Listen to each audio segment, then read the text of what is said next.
La parole du Seigneur Jésus-Christ, qui est la Bible, est notre nourriture spirituelle. Amen. Merci Seigneur Jésus-Christ pour ta parole.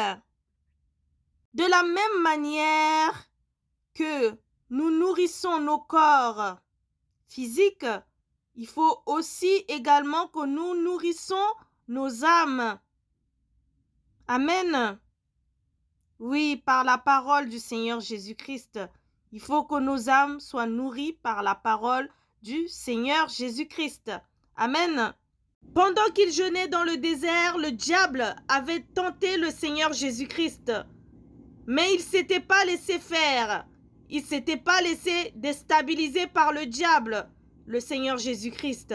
Le Seigneur Jésus-Christ avait présenté au diable la parole du Seigneur Jésus-Christ, sa parole à lui-même. Il lui a dit, il est écrit, et le diable avait fini par le lâcher.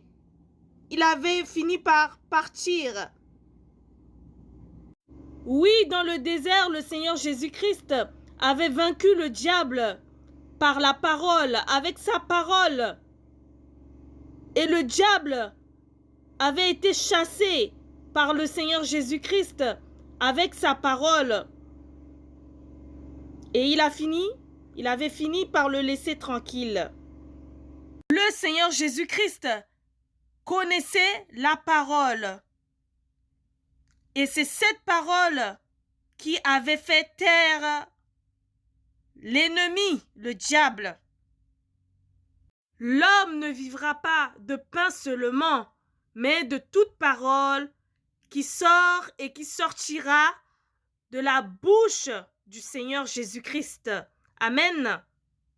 Alors, mon frère, ma sœur, quand viendront les tentations, tu diras au diable, arrière de moi, Satan, car le Seigneur Jésus-Christ t'avait vaincu sur la croix et il t'avait aussi vaincu dans le désert. Amen.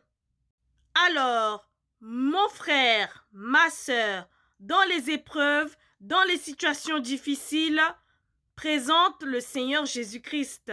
Présente le Seigneur Jésus-Christ et sa parole au diable. Déclare et proclame la parole du Seigneur Jésus-Christ.